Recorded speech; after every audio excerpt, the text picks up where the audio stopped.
Hello students, good morning. आज इस video में हम हिंदी का पाठ 6 पढ़ेंगे जिसका नाम है नन्हा खरगोश। ठीक है बच्चों, सबसे पहले दी हुई है प्रस्तावना।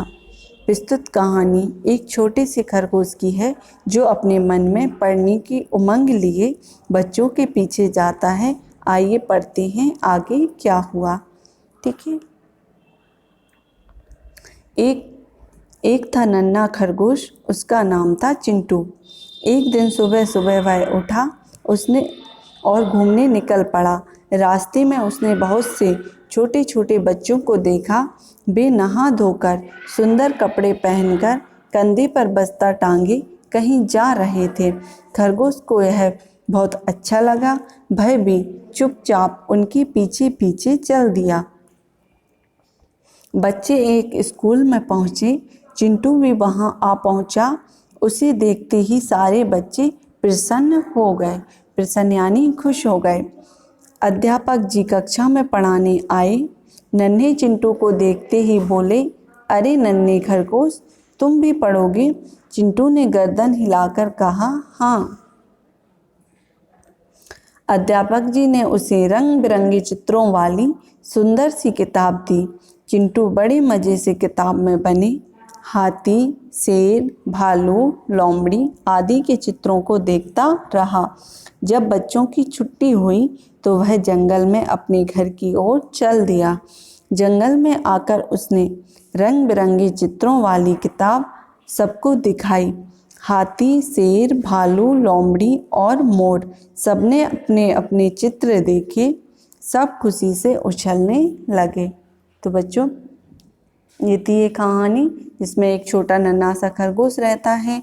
वो बच्चों को देखता है। छोटे छोटे बच्चे नहा धोकर अच्छे कपड़े पहनकर कंधे पर बस्ते टांगकर कहीं जा रहे थे तो वो भी पीछे पीछे चल दिया।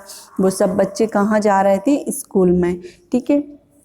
स्कूल में उस खरगोश को देखकर सभी बच्चे खुश हो गए और जो अध्यापक जी थे, टीचर थे, वो भी जो नन्हा खरगोश था उसको पढ़ाने लगे। उसको एक सुंदर सी रंग बिरंगी चित्रों वाली किताब दे दी। ठीक है बच्चों। और उस किताब को वो जो नन्हा खरगोश था चिंटू, वो कहाँ ले गया? जंगल में, और अपने साथियों को उस किताब को दिखाया। तो उन सभी ने भी अपने अपने चित्र उस किताब में देखे। ठीक है, आगे चलते हैं।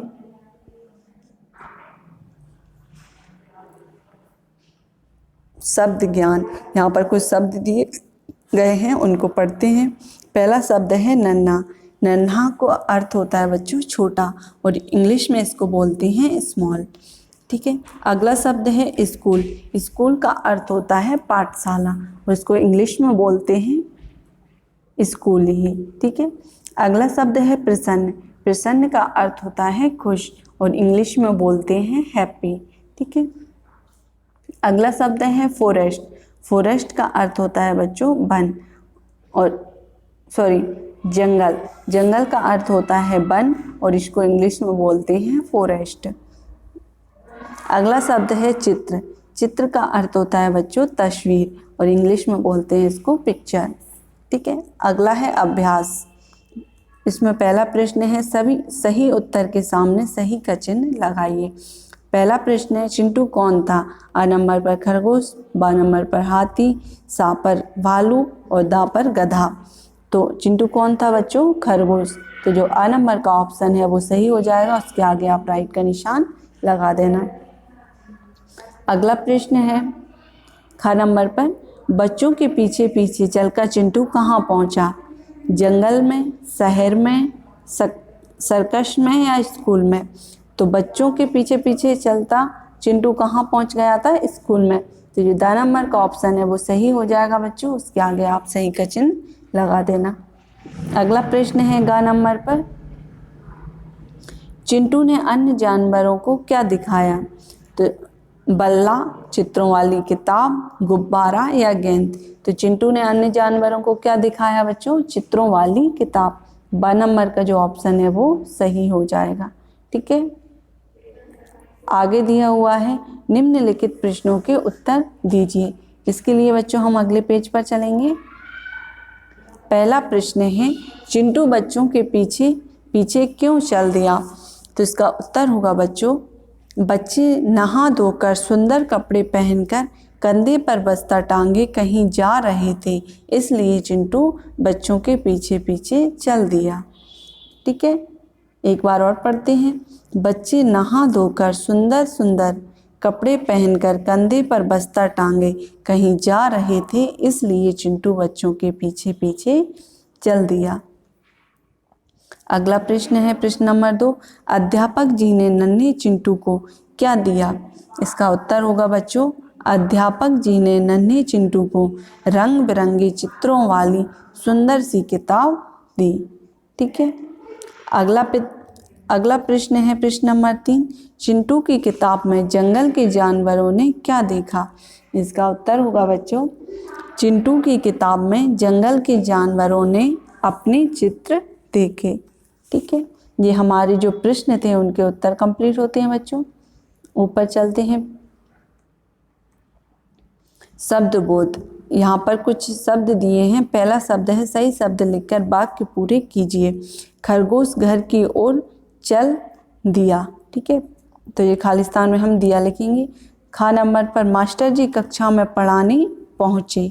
ठीक है, अगला है गा नंबर पर छोटे छोटे बच्चे कहीं जा रहे हैं।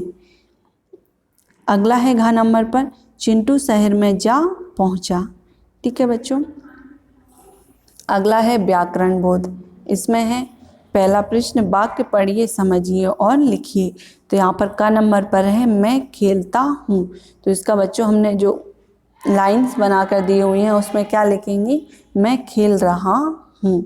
ठीक है, ये वर्तमान समय है और ये मैं खेलता हूँ यानी ये भूतकाल है और ये वर्तमान काल है। ठीक है, अगला है मैं खाना खाता हूँ। तो इसका क्या बनेगा, मैं खाना खा रहा हूँ। गा नंबर पर है मैं गाना गाता हूँ, मैं गाना गा रहा हूँ। घा नंबर पर है मैं पढ़ता हूँ। तो इसका बनेगा मैं पढ़ रहा हूँ। ठीक है, आगे है प्रश्न नंबर 2। समान अर्थ वाले शब्द लिखिए। तो यहाँ पर नन्हा का समान अर्थ वाला क्या होगा बच्चों, छोटा। किताब का पुस्तक, चित्र का तस्वीर, खुश का प्रसन्न, मजा का आनंद और पाठशाला का विद्यालय। ठीक है, ये जो क्या है, जो शब्द दिए हुए हैं उनके जैसे समान अर्थ निकलने चाहिए। ठीक है, आगे है प्रश्न नंबर 3। उल्टे अर्थ वाले शब्द लिखिए। जो शब्द दिए हैं उनके हमें उल्टे अर्थ लिखना है। जैसे पहला शब्द है सुबह, सुबह का क्या हो जाएगा, रात। मूर्ख, मूर्ख का क्या हो जाएगा, बुद्धिमान। छोटा, छोटा का उल्टा शब्द क्या हो जाएगा, बड़ा। और चलना का उल्टा शब्द क्या हो जाएगा बच्चों, रुकना। ठीक है, प्रश्न नंबर 4 दिया हुआ है, पढ़िए और समझिए। यहाँ पर लिखा हुआ है बच्चों चुनमुन का बस्ता। तो यहाँ पर क्या हो जाएगा, गौरव का चेहरा। मम्मी की बातें, साइड में लिखेंगे सोनी की टॉफियाँ। मीना के खिलौने, नीतू के कपड़े, मोहन की किताब और सोनू की डायरी। ठीक है बच्चों, इसी के साथ हमारा ये पार्ट पूरा होता है। अगली वीडियो में हम अगले पार्ट के साथ मिलेंगे। तब तक के लिए थैंक यू।